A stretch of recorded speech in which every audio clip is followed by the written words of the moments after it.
un podcast de Cooperativa. Este es el podcast de Lo que queda del día, una presentación de cooperativapodcast.cl, otra forma de escuchar. Hola, gracias por escuchar el podcast de Lo que queda del día en este día viernes del mes de enero. Tuvimos varias conversaciones durante el programa, por ejemplo, de la donación de órganos, que fue uno de los temas en Congreso Futuro. Y también estuvimos con la ministra de Defensa, Adriana Del Piano, analizando una semana que dejó varias noticias a propósito de la visita que realizó junto al presidente Gabriel Boric a Talcahuano, al buque Escotillón Magallanes y el zarpe del buque Sargento Aldea en Operación Soberanía. Además, hablamos de la política nacional de construcción naval. Esto es parte de lo que nos contó. Un hecho muy importante que ha tenido difusión fue la construcción del rompehielo Almirante Biel, que fue construido íntegramente en Chile. Es un buque muy especial porque es un buque que está reforzado para poder justamente romper el hielo. Entonces, esto nos abrió la capacidad de construir buques en Chile muy importante, y a partir de eso se lanzó una política de construcción naval continua que llamamos, y que considera tanto al sector público a través de ASMAR, el sector privado de los astilleros que existen en Chile, que son privados, y también las universidades. Con esto se lanzó una política de poder ir renovando la flota de Chile.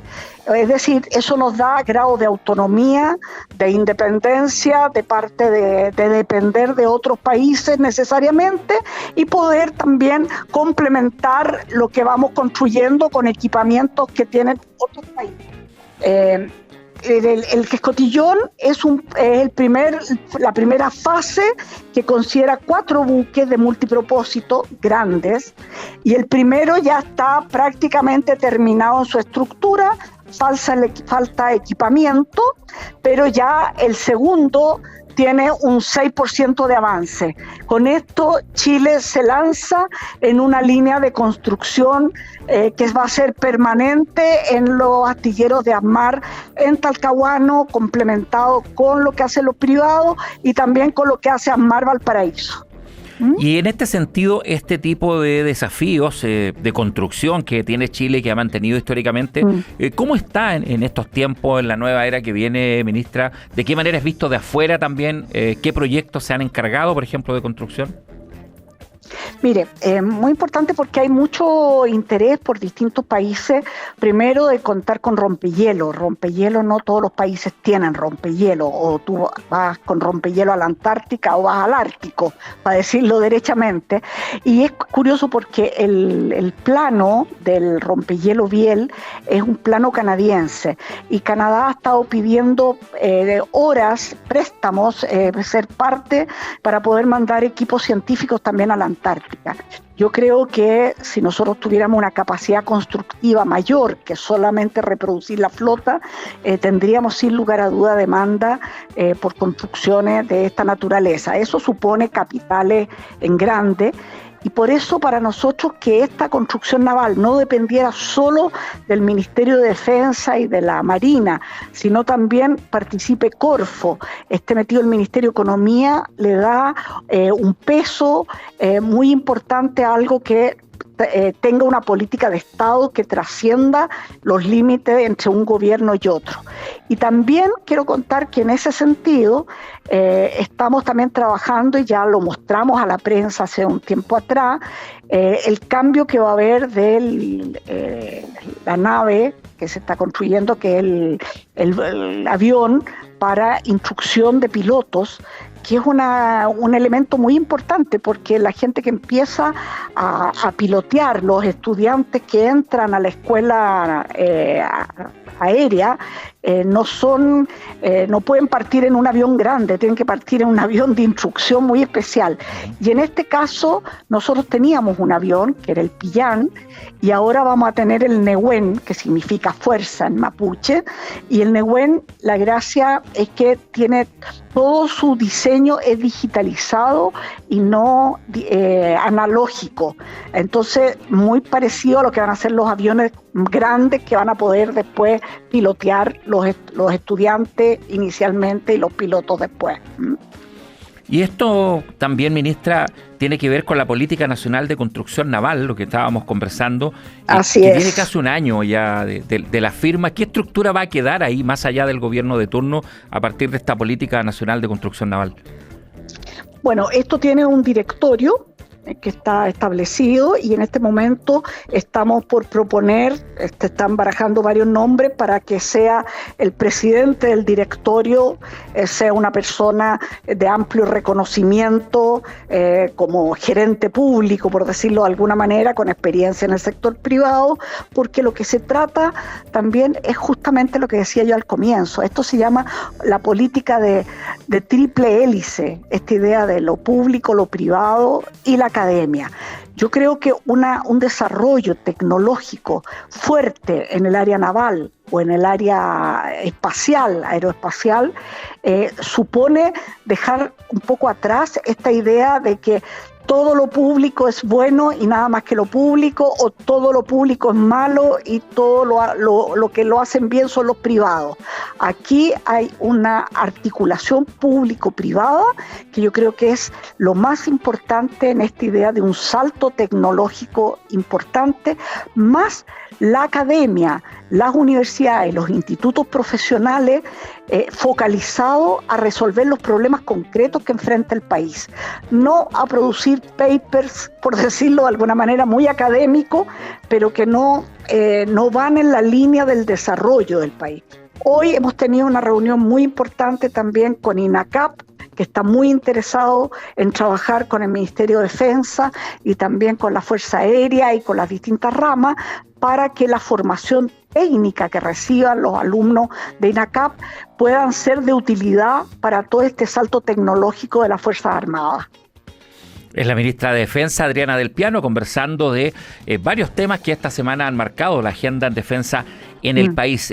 También no es una semana, ministra, donde se ha hablado harto de los 1000 logros del gobierno, ¿cierto? Una definición Así que es. tomó la propia moneda en cuanto a decir, bueno, ¿cuáles son los 1000 logros? Por poner una cifra, ¿cierto? Sí. Que hay. En lo que compete a defensa, ¿qué hay? ¿Qué destacaría usted como logros dentro de lo que tenía el programa de gobierno, de lo que le correspondió también ejecutar y de qué manera también son temas que estima usted van a ser de relevancia para la gente, digamos, en el futuro? Yo creo que un primer tema muy importante es todo lo que es nuestra presencia antártica. La Antártica es un continente de paz, por decirlo de alguna manera. Nos interesa que siga siendo así, que sea un continente de investigación, etcétera.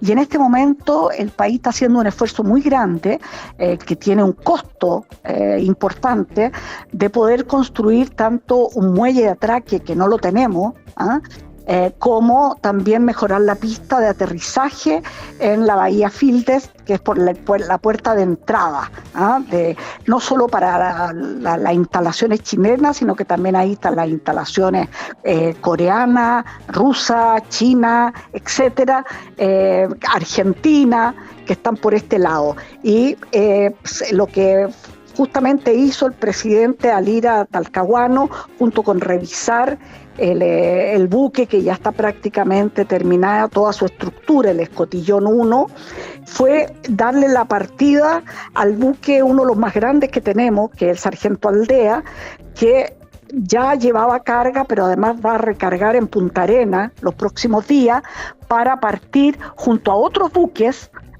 Van a llevar en esta ocasión más o menos 8.000 toneladas de material para poder trabajar en estas dos actividades que te cuento, pero a la larga van a ser 15.000 toneladas las que va a haber que llevar a la Antártica para poder hacer un buen muelle y hacer también todo el arreglo necesario en lo que es la pista de aterrizaje. Ese es un afianzamiento de la soberanía, que siempre es una soberanía limitada, que tienen los países que son parte del Tratado Antártico, pero muy importante para nuestra presencia. Nosotros tenemos varias bases, tenemos aproximadamente 6 bases en la Antártica, y la idea es potenciar aquello. Ese es un aspecto importante.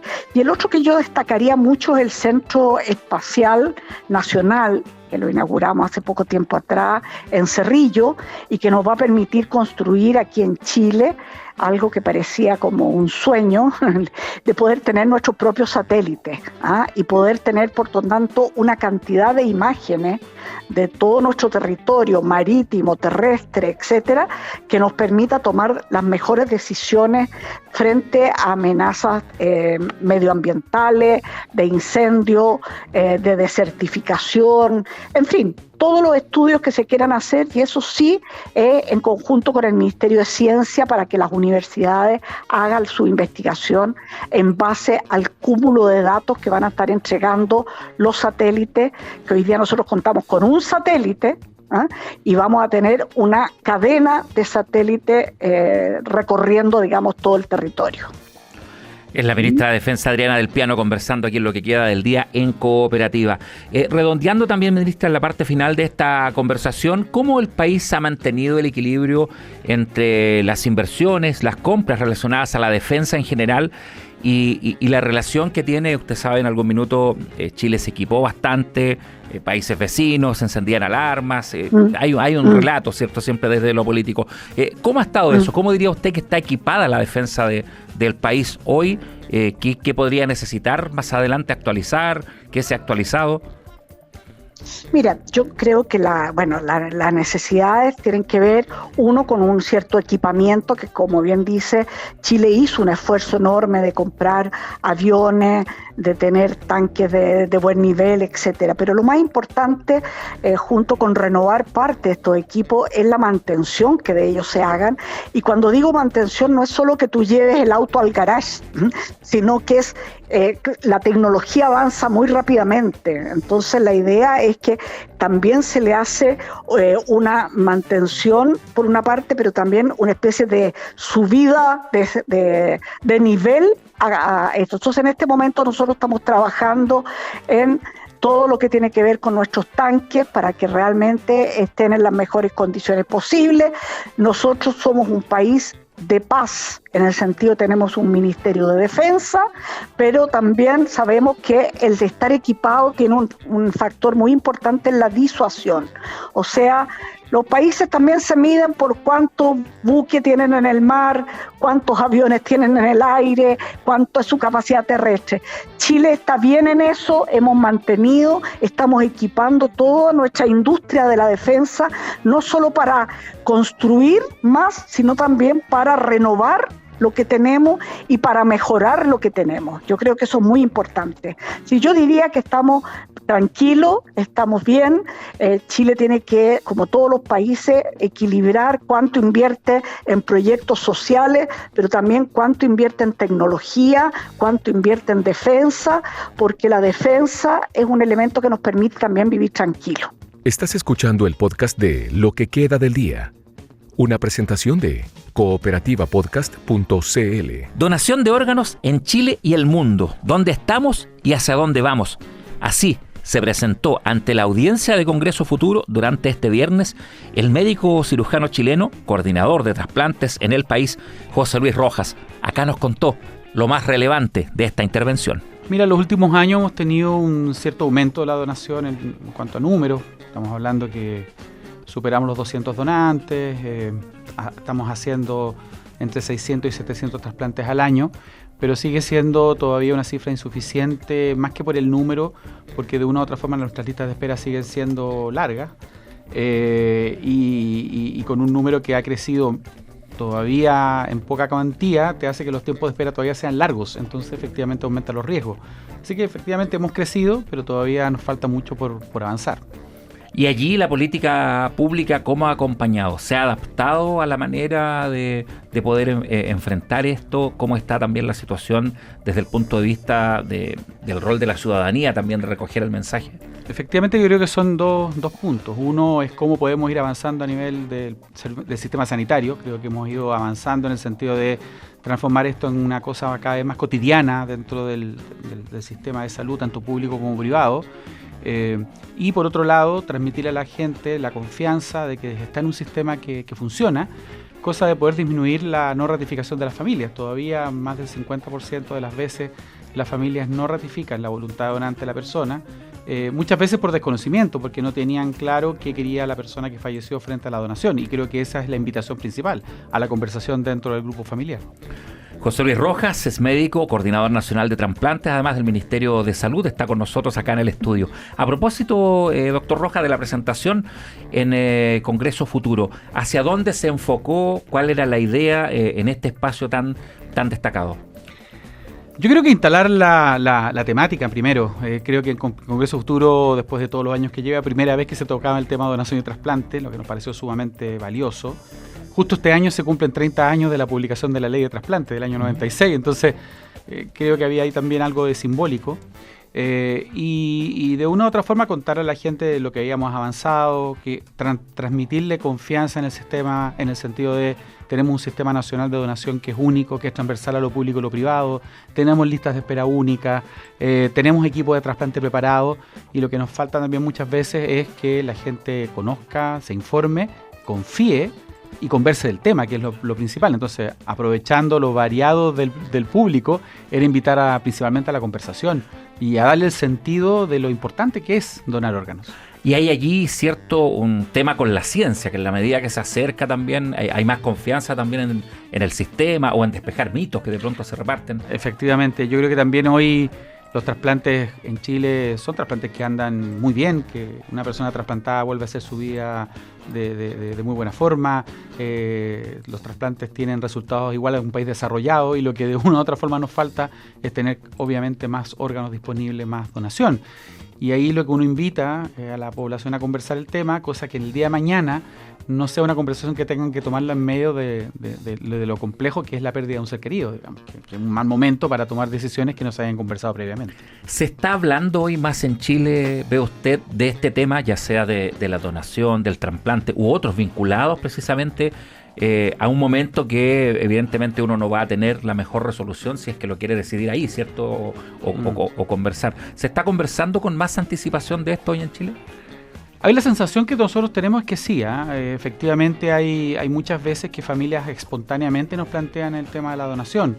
Se entiende que cuando uno habla de muerte encefálica o muerte cerebral, eventualmente ya la persona está fallecida, que eventualmente la donación puede ser una opción, términos que antes, hace, 10, 15 años, no eran parte del ideario colectivo. Pero sí, efectivamente, creo que todavía mucha gente dice, soy donante, y tú le preguntas, ¿y eso se lo has planteado a tu familiar? Y te dicen, no, en realidad lo tengo para mí y no lo he transmitido. Y efectivamente lo que está comprobado es que las familias, con la certeza de la decisión, donan más. Es decir, si tú le dijiste a tu pareja que quería ser donante, claro, y falleces, la pareja va a decir, siempre dijo que quería ser. Y eso habitualmente se respeta.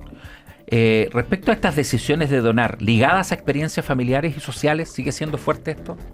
¿En qué sentido dices tú? De poder decidir la familia, decir sí, esto sí, porque conocí un caso, porque me lo planteó cuando estaba en vida, en fin. Eso es lo que más marca. Es decir, si la conversación... Yo creo que esto hay que tomarlo como el fin de vida. Si tú obviamente, uno conversa con su familia, bueno, ¿qué quiero hacer cuando me jubile? ¿Dónde me quiero ir a vivir cuando sea más viejo? ¿Qué quiero hacer? ¿Dónde me quiero, si me muero, me quiero enterrar en mi ciudad natal?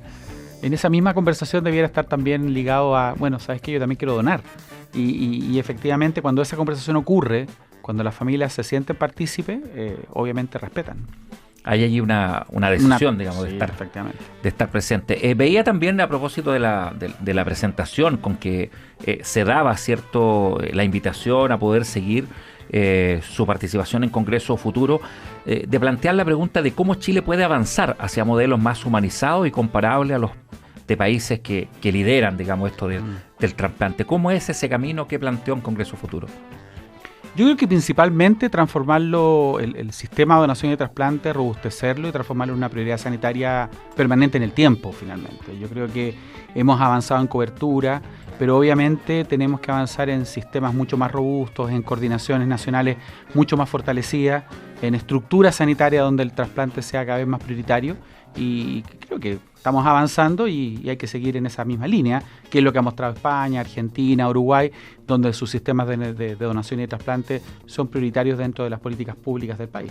Ahora, ¿la política pública ya está lo suficientemente robusta? ¿Qué es lo que está faltando en este diálogo Estado-ciudadanía? Yo creo que empoderarla más y fortalecerla, pero también visibilizarla más. Yo creo que de una u otra forma tenemos listas de espera que funcionan de manera transparente, tenemos sistemas de trasplante que realizan muy buen trabajo, tenemos números que efectivamente son siempre mejorables, pero que han ido mostrando resultados, y yo creo que mucha gente no lo conoce. Darte un ejemplo, al año se hacen, como te decía, entre 600 y 700 trasplantes. Yo creo que la gente no tiene mucha noción que ese número existe. Y por otro lado, creo que también hay que avanzar a cómo vamos incluyendo este tipo de temáticas en lo que son los programas educativos a futuro, es decir, en la educación, tanto de la educación escolar o universitaria, y también de las carreras de la salud. Yo creo que ese punto, desde el punto de vista de política pública, política nacional, es un área donde tenemos que avanzar. Ahora, entiendo que la agenda también por estos días incluyó un encuentro con facultades de medicina del Consejo de Rectores que hubo en Concepción, en fin. ¿Qué rol están jugando las facultades de medicina o el acercamiento desde la academia también a este tema con las personas? Yo creo que es un camino que estamos recorriendo recientemente. Yo creo que las carreras de la salud particularmente se han ido involucrando y también haciéndose responsables de un vacío que tenían. Es decir, de una u otra forma se asumía que la donación de órganos se aprendía después cuando tú empezabas a trabajar dentro de los hospitales, las clínicas, etcétera. Y creo que hoy día hay que enseñarlo precozmente, más que todo porque no es solamente el acto del trasplante en sí, implica lo que hablábamos antes, la humanización de la muerte, el cómo acompañan y humanizamos más los procesos de fin de vida, y todo eso está implicado, está relacionado, y todas las carreras de la salud son parte y responsables de lo mismo. Creo que las carreras de la salud lo han ido entendiendo, y por eso mismo estos encuentros están siendo respaldados por las diferentes universidades. Y la evolución de las cifras, doctor, ¿qué porcentaje hoy de la población es donante? De ese porcentaje, nos decía usted al principio, no todas las familias respaldan la decisión.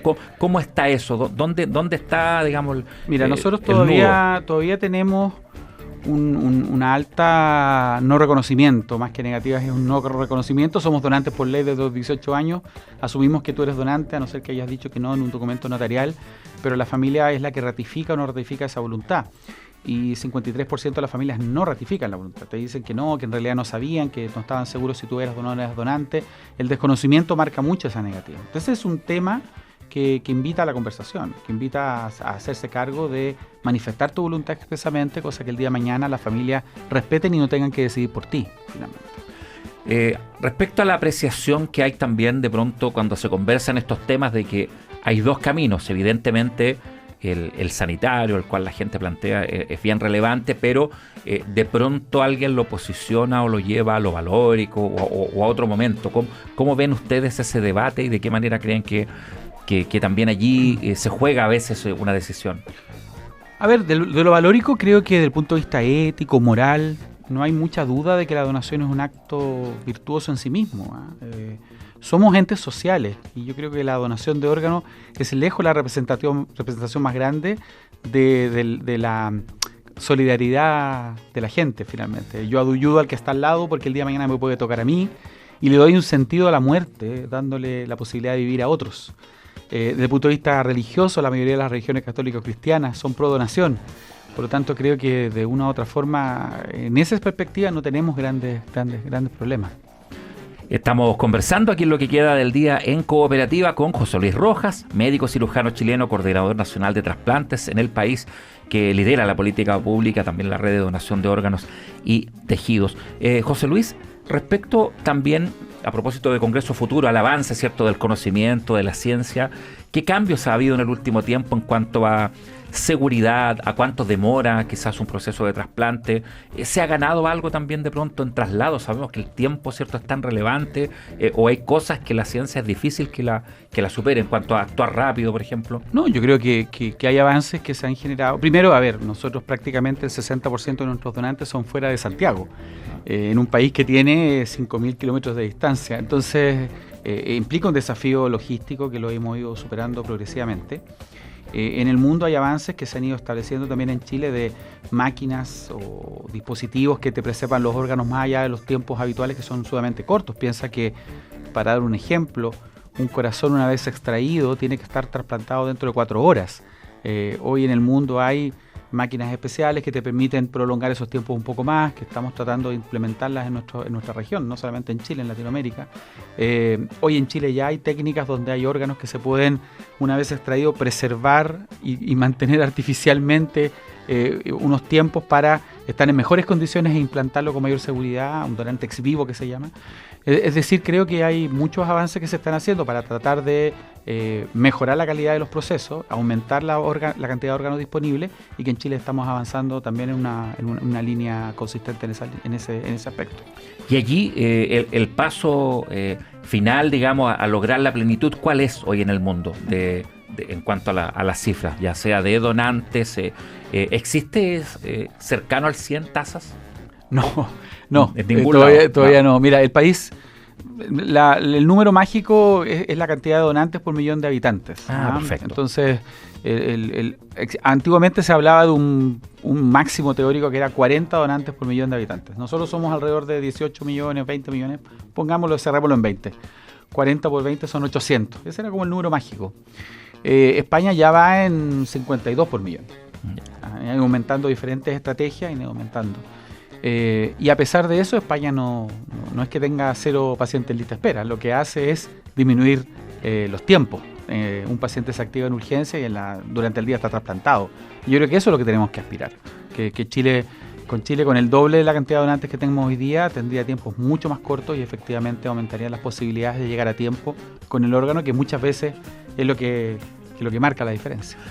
Doctor José Luis Rojas, si alguien que nos está escuchando hoy está con dudas o justamente dice, va a haber que hablar esto en la familia, en fin, ya cerrando esta conversación, ¿cómo comunicaría usted, cómo plantearía, digamos, la relevancia que tiene esto y que se aquilate propiamente tal en los hogares?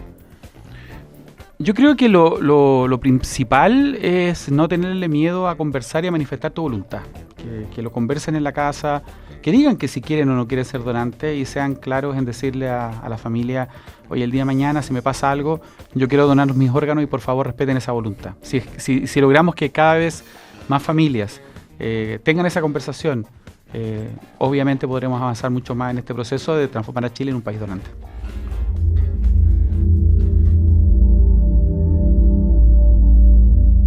El especialista Ramón López de Mántaras realizó una advertencia: la cara oculta de la inteligencia artificial, precariedades en crisis ambientales, precariedad laboral y riesgo de colapso digital. Aseguró que la promesa de líderes tecnológicos es seductora, una era de superinteligencia donde las máquinas resolverán todos los problemas, permitiendo que la humanidad se dedique exclusivamente al ocio y la creatividad. Sin embargo, advirtió que hay varias cosas durante esta presentación. Detrás de lo que se ha presentado, dijo Ramón López de Mántaras, doctor en informática y pionero de la inteligencia artificial, el fundador del Instituto de Investigación de Inteligencia Artificial del Consejo Superior de Investigaciones Científicas, dijo que la inteligencia artificial generativa no es un ente autónomo, sino el resultado de un proletariado digital y un consumo de recursos naturales que pone de juego la sostenibilidad del planeta. Citado por cooperativaciencia.cl, López de Mántaras apunta a la visibilización de los llamados data workers, trabajadores de datos. Contrario a la ciencia popular, de que la inteligencia artificial aprende sola, dice él que estos sistemas requieren de millones de personas encargadas de clasificar imágenes, corregir textos y sobre todo depurar contenidos violentos o traumáticos. Para que un sistema sea capaz de reconocer un discurso de odio o filtrar pornografía y violencia extrema, alguien tuvo que verlo y luego marcarlo como tal, dijo el especialista. Esta labor, dice, es subcontratada por gigantes tecnológicos en países con legislaciones laborales débiles y bajos salarios, muchas veces inferiores a los $5 al día, afectando especialmente a poblaciones vulnerables de Kenia, India o Filipinas. Respecto a la expansión de la inteligencia artificial, también habló de la huella física. López de Mántaras alertó sobre el crecimiento desmedido de los centros de datos que demandan cantidades ingentes de agua y también de electricidad. En ese contexto, dijo, Chile surge como un punto de preocupación, dado el interés de las empresas tecnológicas por instalar grandes infraestructuras que, a corto plazo podrían abastecerse de combustibles fósiles, agravando la crisis climática local. Aquí termina el podcast de Lo que queda del día. Lo escuchas en vivo de lunes a viernes desde las 4 de la tarde en Radio Cooperativa. Y todos los días en cooperativapodcast.cl.